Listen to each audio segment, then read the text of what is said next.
Well, we obviously are entering, a supposed electoral process. I say supposed because there's no serious opposition. The person who really excited the most interest other than Putin was Navalny. And of course, things have conspired to prevent him from running. So you have a situation with, no serious opposition candidate, with the main media largely controlled by the state, a handful of smaller things that are able to operate. When people try to organize a demonstration or something against Putin, they tend to get arrested. And when somebody says, oh, this is a complete charade, why do we even pretend that this is an election? Let's just call it a C-election. Then they get, imprisoned for that because Putin wants to have, this coronation. He wants to have people claim that they favor him, but he's too insecure to allow a real choice. What's odd for me is that, Putin pretends to be this tough guy. You always see him running around with bare-chested, doing all kinds of difficult sporting events, but he's afraid of the Russian people. He's afraid to let them have a free choice. He's afraid to let there be a real debate with a real opposition candidate and then let people choose. So that, for me, is not a strong leader. That's a terrified leader. That's a guy who's clinging to power regardless and isn't willing to even allow the Russian people a free vote as to whether he's going to continue on as president or not. Well, what I see in Russia is a downward trend. I see things really probably the worst they have been since the fall of the Soviet Union. There was obviously a period of, of relative freedom, of relative liberalization. Civil society flourished. There was a free press. Things were, on a positive trajectory for many years. But in recent years, it's been a downhill trend. And with new elections coming up, that downhill trend has just intensified. It's accelerated. Any sphere where there might be organized political opposition to Putin, you see repression. So people can obviously have a private conversation in their home, nobody cares. People can email their friends, nobody cares.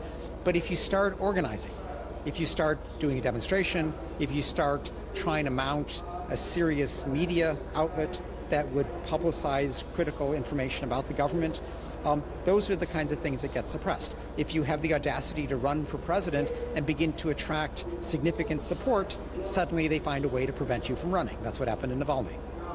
No, there's no question that there are violations of the laws of war, even war crimes on all sides.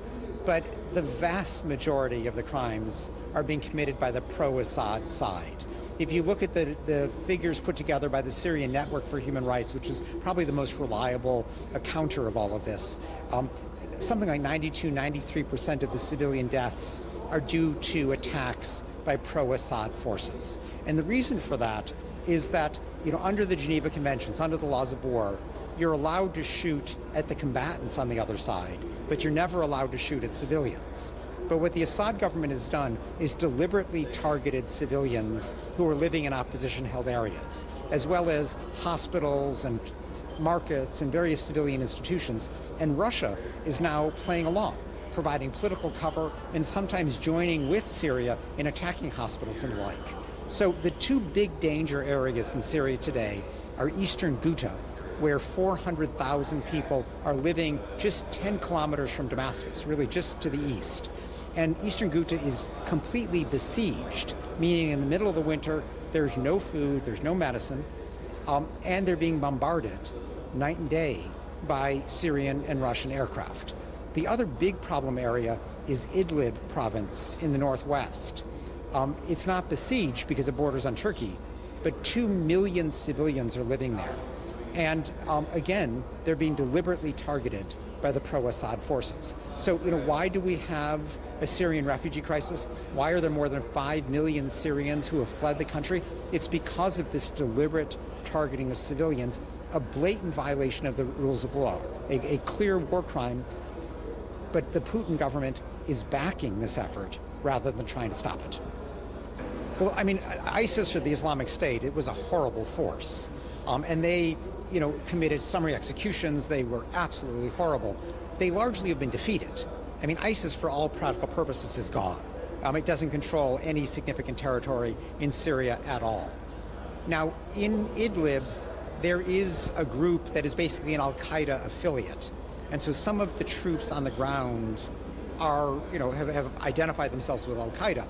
And Human Rights Watch has no objection to those people being targeted. Those are combatants. And so the Syrian and the Russian forces should bomb them, should attack them by all means. But don't attack civilians. Just because a civilian happens to live in the same province as an al-Qaeda member doesn't mean you can attack everybody in the province. But that is the Syrian strategy today, that blatant war crime. And if Russia completely has the capacity to stop this, Assad would not be surviving today if it were not for Russian military support. But rather than use that leverage and say, we're only going to support you if you stop targeting civilians, Putin has joined in. Putin says, oh, give me a hospital to hit. Give me another group of civilians to bomb. And so that's frankly why the Russians, for example, vetoed the ongoing chemical weapon investigation. The UN was looking at who was using chemical weapons. They found overwhelming evidence that Assad forces, Syrian government forces, had dropped sarin, a nerve gas, in the town of Khan Sheikhoun in April of last year. Russia didn't like the answer, so they stopped the investigation. That kind of political cover, that kind of active military support makes Russia deeply complicit in these war crimes when it should be doing the opposite. If it stands for a decent world, Russia should be stopping these atrocities. Instead, by signaling, for example, that it's okay to use chemical weapons because we're going to block any investigation into those weapons, Russia is undermining the norm against the use of chemical weapons, and that endangers all of us.